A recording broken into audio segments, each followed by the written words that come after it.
Hi friends, ಎಲ್ಲರಿಗೂ ನಮಸ್ಕಾರ. Welcome to extra tasty food. ಇನ್ನು ಹೊಸ್ದಾಗಿ ನಮ್ಮ ಚಾನಲ್ ನೋಡ್ತಾ ಇದ್ರೆ ಸಬ್ಸ್ಕ್ರೈಬ್ ಮಾಡಿ, ಪಕ್ಕದಲ್ಲಿರೋ ಬೆಲ್ ಐಕನ್ ಕ್ಲಿಕ್ ಮಾಡಿ. ನಮ್ಮ ಹೊಸ ರೆಸಿಪಿ ನೋಟಿಫಿಕೇಷನ್ ಮೊದಲು ಸಿಗುತ್ತೆ. ಇವತ್ತಿನ ದಿನದ ರೆಸಿಪಿ ಪಾಲಕ್ ಪಲಾವ್.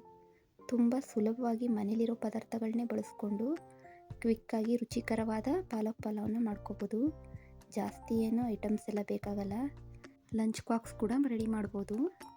ಪಲಾವ್ ತಿನ್ನಬೇಕು ಅನಿಸ್ದಾಗ ಈ ಥರ ಪಲಾವ್ನ ಸುಲಭವಾಗಿ ಕ್ವಿಕ್ಕಾಗಿ ಬೇಗ ಮಾಡ್ಕೋಬೋದು. ಯಾವ ಥರ ಮಾಡ್ಕೊಳ್ಳೋದು ಅಂತ ತಿಳಿಸ್ಕೊಡ್ತೀನಿ ಬನ್ನಿ. ಮೊದಲು ನಾನು 1 ಕಟ್ಟಷ್ಟು ಪಾಲಕ್ ಸೊಪ್ಪನ್ನ ತೊಗೊಂಡಿದ್ದೀನಿ. ಅದನ್ನ ಸ್ವಲ್ಪ ಬೇಯಿಸ್ಕೋಬೇಕಾಗುತ್ತೆ. ಅದೆಲ್ಲ ಕಲರ್ ಚೇಂಜ್ ಆಗೋವರೆಗೂ ಬೇಯಿಸ್ಕೋಬೇಕು. ತುಂಬ ಈಸಿ ಮೆಥಡು. ಟೇಸ್ಟ್ ಅಂತೂ ತುಂಬ ಚೆನ್ನಾಗಿರುತ್ತೆ. ಪಲಾವ್ ಪ್ರಿಯರ್ಗಂತೂ ಒಳ್ಳೆ ರೆಸಿಪಿ ಅಂತಲೇ ಹೇಳ್ಬೋದು. ನೋಡಿ, ಇದು ಬೆಂದಾಗಿದೆ. ಇದನ್ನ ಒಂದು ಮಿಕ್ಸರ್ ಜಾರ್ಗೆ ಸೇರಿಸ್ಕೊತಾ ಇದ್ದೀನಿ.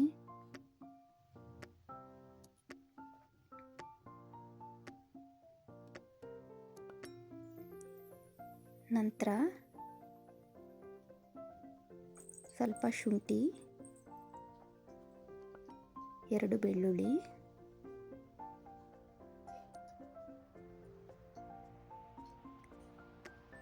ಸ್ವಲ್ಪ ಈರುಳ್ಳಿ, 1 ಈರುಳ್ಳಿನ ಕಟ್ ಮಾಡ್ಕೊಂಡಿದ್ದೆ, ಅದನ್ನ ಸೇರಿಸ್ತಾ ಇದ್ದೀನಿ. ನಂತರ ಕೊತ್ತಂಬರಿ ಸೊಪ್ಪು, ಪುದೀನ ಸೊಪ್ಪನ್ನ ಸೇರಿಸ್ತಾ ಇದ್ದೀನಿ. ನಿಮಗೆ ಖಾರ ಎಷ್ಟು ಬೇಕು ಅಷ್ಟು ಹಸಿಮೆಣಸಿನ್ಕಾಯಿನ ಸೇರಿಸ್ಕೊಳ್ಳಿ. ನಾನೊಂದು 4ರಿಂದ 5 ಸೇರಿಸ್ತಾ ಇದ್ದೀನಿ. ಇದನ್ನ ಸ್ವಲ್ಪ ನೀರು ಸೇರಿಸಿ ಫೈನ್ ಪೇಸ್ಟ್ ಮಾಡ್ಕೋಬೇಕು. ನೋಡಿ, ಇದಾಗಿದೆ. ಈಗ ಒಂದು ಕುಕ್ಕರ್ನ ಬಿಸಿಗಿಟ್ಟು ಅದಕ್ಕೆ ಒಂದು 4 ಸ್ಪೂನಷ್ಟು ಎಣ್ಣೆನ ಸೇರಿಸ್ತಾ ಇದ್ದೀನಿ.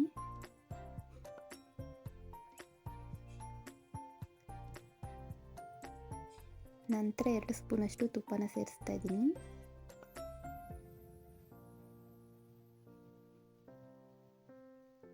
ಎಣ್ಣೆ ಮತ್ತು ತುಪ್ಪ ಕಾದ ನಂತರ ಪಲಾವ್ ಎಲೆಗಳು, ಸ್ವಲ್ಪ ಸೋಂಪು, ಚಕ್ಕೆ, ಲವಂಗ, ಪಲಾವ್ ಸ್ಪೈಸಸ್ನ ಸೇರಿಸ್ತಾ ಇದ್ದೀನಿ. ಸ್ವಲ್ಪ ಗೋಡಂಬಿನ ಸೇರಿಸ್ತಾ ಇದ್ದೀನಿ. ಇದು ಸ್ವಲ್ಪ ಹಾಗೆ ಫ್ರೈ ಆಗಬೇಕು ಎಣ್ಣೆಲಿ.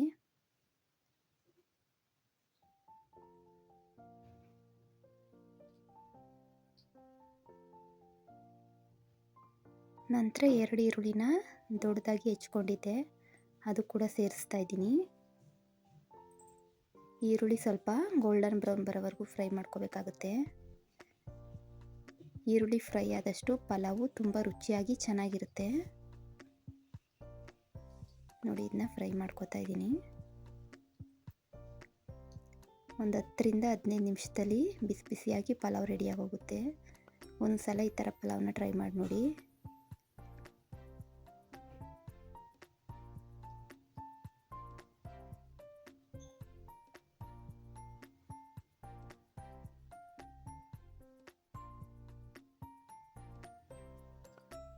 ನೋಡಿ, ಈರುಳ್ಳಿ ಕಲರ್ ಚೇಂಜ್ ಆಗಿದೆ. ಈಗ ಟೊಮೊಟೊ ಸೇರಿಸ್ತಾ ಇದ್ದೀನಿ. ಒಂದು 3ರಿಂದ 4 ಟೊಮೊಟೊನ ಉದ್ದುದ್ದ ಹೆಚ್ಕೊಂಡಿದ್ದೆ, ಅದನ್ನ ಸೇರಿಸ್ತಾ ಇದ್ದೀನಿ. ಟೊಮೊಟೊನು ಸ್ವಲ್ಪ ಫ್ರೈ ಮಾಡ್ಕೋಬೇಕು. ಹಾಗೆ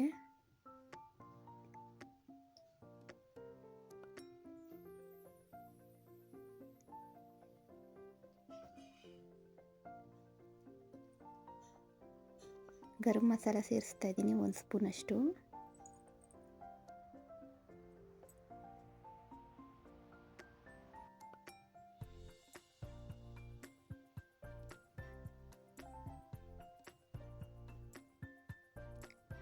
ನಂತರ ಮೆಣಸಿನ್ಕಾಯಿ ಪುಡಿ ಸೇರಿಸ್ತಾ ಇದ್ದೀನಿ.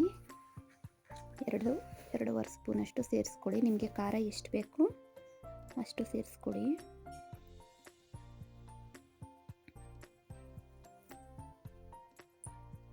ಈಗ ರುಚಿಗೆ ತಕ್ಕಷ್ಟು ಉಪ್ಪನ್ನ ಸೇರಿಸ್ತಾ ಇದ್ದೀನಿ. ನಾನಿಲ್ಲಿ ದಪ್ಪ ಉಪ್ಪನ್ನ ಸೇರಿಸ್ತಾ ಇದ್ದೀನಿ. ನೀವು ಪುಡಿ ಉಪ್ಪು ಬೇಕಾದರೂ ಸೇರಿಸ್ಕೋಬೋದು. ನಾನು ಅರ್ಧ kg ಅಕ್ಕಿಲಿ ಪಲಾವ್ ಮಾಡ್ತಾಯಿದ್ದೀನಿ. ನೀವು ಜಾಸ್ತಿ ಕ್ವಾಂಟಿಟಿಲಿ ಮಾಡ್ಕೊಳ್ಳೋದಾದರೆ ಇದೇ ಪದಾರ್ಥಗಳನ್ನ ಜಾಸ್ತಿ ಸೇರಿಸ್ಕೊಳ್ಳಿ. ನೋಡಿ, ಇದೆಲ್ಲ ಸ್ವಲ್ಪ ಎಣ್ಣೆ ಬಿಡೋವರೆಗೂ ಫ್ರೈ ಮಾಡ್ಕೋಬೇಕು. ನಂತರ ನಾವು ರುಬ್ಬಿಟ್ಕೊಂಡಿದ್ವಲ್ಲ ಮಿಶ್ರಣ, ಅದನ್ನ ಸೇರಿಸ್ತಾ ಇದ್ದೀನಿ. ಇದು ಸ್ವಲ್ಪ ಹಸಿ ವಾಸನೆ ಹೋಗೋವರೆಗೂ ಹುರ್ಕೋಬೇಕು. ಒಂದು ರೌಂಡು ಮಿಕ್ಸ್ ಮಾಡಿ ಹಸಿ ವಾಸನೆ ಹೋಗಿ ಎಣ್ಣೆ ಬಿಡೋವರೆಗೂ ಇದನ್ನ ಫ್ರೈ ಮಾಡ್ಕೋಬೇಕಾಗುತ್ತೆ.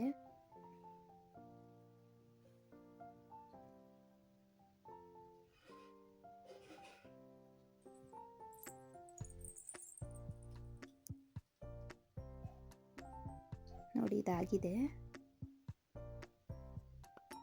ಮಸಾಲೆಗಳೆಲ್ಲ ಎಣ್ಣೆ ಬಿಡೋವರೆಗೂ ಫ್ರೈ ಮಾಡಿಕೊಂಡ್ರೆ ಪಲಾವ್ ತುಂಬ ರುಚಿಯಾಗಿ ಚೆನ್ನಾಗಿ ಬರುತ್ತೆ. ನೋಡಿ ನನಗೆ ತೋರಿಸ್ತಾ ಇದ್ದೀನಲ್ಲ ಗ್ಲಾಸು, ಈ ಗ್ಲಾಸ್ ಮೆಜರ್ಮೆಂಟಲ್ಲಿ 2 ಗ್ಲಾಸ್ ಅಕ್ಕಿ ತೊಗೊಂಡಿದ್ದೀನಿ. ಅದನ್ನ ತೊಳೆದು ಸೇರಿಸ್ಕೊತಾ ಇದ್ದೀನಿ. ಮಾಮೂಲಿ ನಾವು ಯಾವ ಅಕ್ಕಿ ಯೂಸ್ ಮಾಡ್ತೀವಿ ಮನೇಲಿ ಯೂಸ್ ಮಾಡೋ ಅಂಥ ಅಕ್ಕಿಯಲ್ಲೇ ಮಾಡ್ತಾಯಿದ್ದೀನಿ.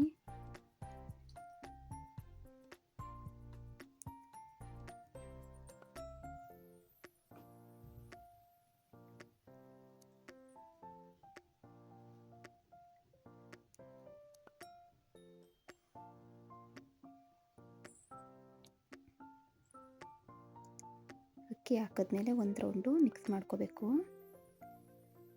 ಈ ಥರ ಮಿಕ್ಸ್ ಮಾಡೋದ್ರಿಂದ ಪಲಾವು ಬಿಡಿ ಬಿಡಿಯಾಗಿ ಬರುತ್ತೆ. ಅನ್ನ ಅಗ್ಳಾಗಿ ಚೆನ್ನಾಗಿರುತ್ತೆ ತಿನ್ನೋಕ್ಕೆ. ನೋಡಿ ಒಂದು ರೌಂಡು ಮಿಕ್ಸ್ ಮಾಡ್ಕೋತಾ ಇದ್ದೀನಿ. 1-2 ನಿಮಿಷ ಈ ಥರ ಮಿಕ್ಸ್ ಮಾಡ್ಕೋಬೇಕು.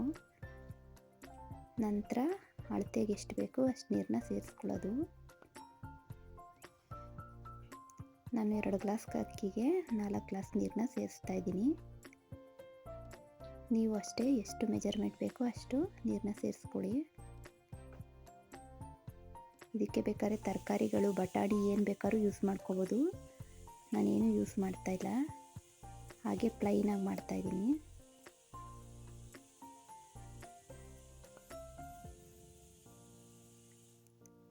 ಇದೆಲ್ಲ ಸ್ವಲ್ಪ ಕುದಿ ಬರಬೇಕು, ಅಲ್ಲಿವರೆಗೂ ಹಾಗೆ ಬಿಡಬೇಕು.